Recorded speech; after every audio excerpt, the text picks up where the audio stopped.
आपका स्वागत है स्टोरी यूनिवर्स में। बंदर और मगरमच्छ पंचतंत्र की कहानी। एक नदी के किनारे एक जामुन के पेड़ पर एक बंदर रहता था। उस पेड़ पर बहुत ही मीठे मीठे जामुन लगते थे। एक दिन एक मगरमच्छ खाना तलाशते हुए पेड़ के पास आया। बंदर ने उससे पूछा तो उसने अपने आने की वजह बताई।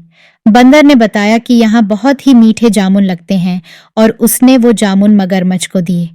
उसकी मित्रता नदी में रहने वाले मगरमच्छ के साथ हो गई। वह बंदर उस मगरमच्छ को रोज खाने के लिए जामुन देता रहता था। एक दिन उस मगरमच्छ ने कुछ जामुन अपनी पत्नी को भी खिलाए। स्वादिष्ट जामुन खाने के बाद उसने यह सोचकर कि रोजाना ऐसे मीठे फल खाने वाले का दिल भी खूब मीठा होगा, उसने अपने पति से कहा कि उसे उस बंदर का दिल चाहिए और वो इसी जिद पर अड़ गई। उसने बीमारी का बहाना बनाया और कहा कि जब तक बंदर का कलेजा उसे मिलेगा वो पाएगी। पत्नी की जिद से मजबूर हुए मगरमच्छ ने एक चाल चली और बंदर से कहा कि उसकी भाभी उसे मिलना चाहती है। बंदर ने कहा कि वो भला नदी में कैसे जाएगा। मगरमच्छ ने उपाय सुझाया कि वह उसकी पीठ पर बैठ जाए ताकि सुरक्षित उसके घर पहुंच जाए। बंदर भी अपने मित्र की बात का भरोसा कर पेड़ से नदी में कूदा और उसकी पीठ पर सवार हो गया। जब वे नदी के बीचों बीच पहुंचे, मगरमच्छ ने सोचा कि अब बंदर को सही बात बताने में कोई हानि नहीं और उसने भेद खोल दिया कि उसकी पत्नी उसका दिल खाना चाहती है। बंदर का दिल टूट गया।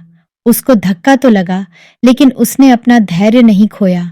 बंदर तपाक से बोला, ओह मेरे मित्र, तुमने यह बात मुझे पहले क्यों नहीं बताई, क्योंकि मैंने तो अपना दिल जामुन के पेड़ में संभाल कर रखा है।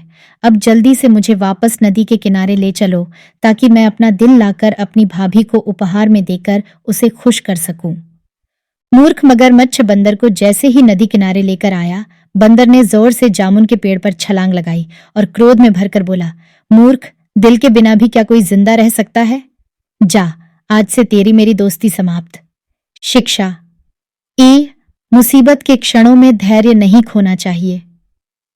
2, अनजान से दोस्ती सोच समझकर करनी चाहिए। 3, मित्रता का सदैव सम्मान करें। आशा करते हैं कि यह कहानी आपको बहुत पसंद आई होगी। ऐसी और कहानियां सुनने के लिए जुड़े रहिए हमारे चैनल स्टोरी यूनिवर्स के साथ। धन्यवाद।